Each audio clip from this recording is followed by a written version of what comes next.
What's up guys, Joe Grow here, the Ganja Engineer. Today I'm going to show you my new method for transplanting plants, my new flower beds, and my veg pots. They all hinge on this design in front of you. This is one of the main components of the design. What you see here are two 5-gallon buckets with holes drilled in them. The green 5-gallon bucket is slipped into the pink 5-gallon bucket and the holes align. On the bottoms of the 5-gallon buckets, there's an 8-inch opening. The pink 5-gallon bucket is a stationary bucket that always stays inside of the flowering beds. The green 5-gallon bucket is a pot or a planter that is used for the vegetative period. When the harvest is finished, the vegetative pot spins inside of the big pot, creating a scissor action. This scissor action, if you can see it inside the holes, will sever the roots. And you'll see why that's important in a minute. It all starts with our 5-gallon bucket with the holes drilled in it and the bottom cut out. The next stage is to put landscape fabric inside of the bucket. This creates a cradle that will hold our dirt. The next stage, of course, is to fill that cradle with dirt. After that, we put a plastic cap on the top with some stones to weigh it down. This will keep the top really moist and keep it rotting. When the planter is all done, a seedling will go inside of the planter and it'll get installed into these tubs. These tubs are a little hydroponic tub where the bottom of the bucket sits a 1/4 inch to a 1/2 inch inside the surface of the water on the inside. Of course, the last stage in development for the vegetative mode would be the plant growing to its maximum size, which is a 2-foot by 2-foot square area.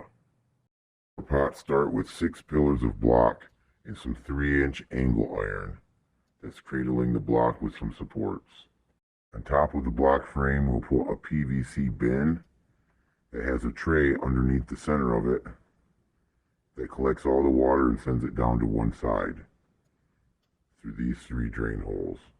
The next step is taking the flower pot buckets and permanently mounting them inside of the planter as a retainer wall. The next step is to surround the retainer wall hold bucket with mesh, landscape meshing. This will stop the dirt and rice hulls from going into the bucket area. The buckets and the mesh is installed.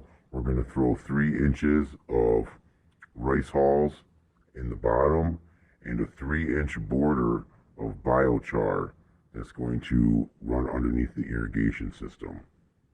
These are porous materials that will allow water to flow through freely.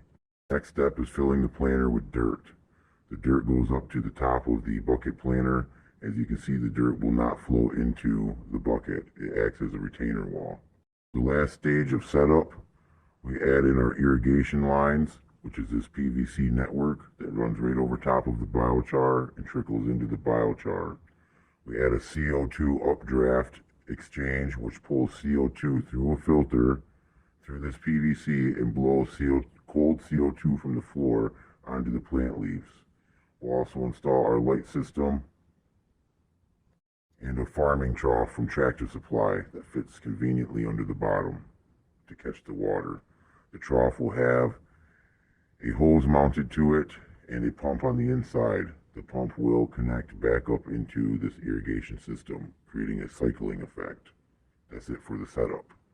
We'll plant a cover crop on there and let this sit for 60 days to establish an ecosystem of nematodes, worms, soil mites, and other types of critters that the soil needs to survive with, along with all the bacterias.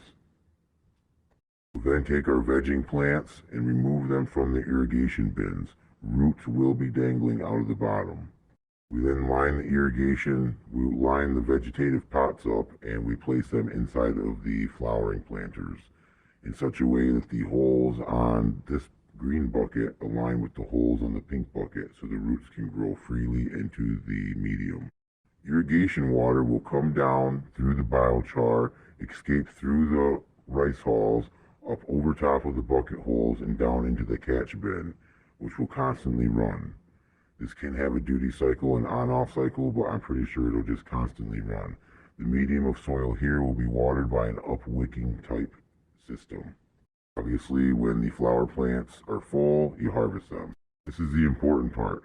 After harvest, after you cut the big flowering plants down, you give these inner green buckets a twist. You turn them in a circular manner. This will chop the roots off that have been growing in between the two buckets, and then you can easily pull your vegetative buckets straight out of the flowering medium. After you remove the old flowering buckets, it's time to put new vegetative buckets in. You'd go to the veg room, you'd grab your plants that are already ready and have been cooking for 60 days, and you would slip their buckets straight down into the same holes that the other ones came out of. And you would repeat the cycle between these last 4 steps. This will make transplanting very seamless and easy and very clean without having to disturb the no-till setup of the cover crop or dig any extra holes.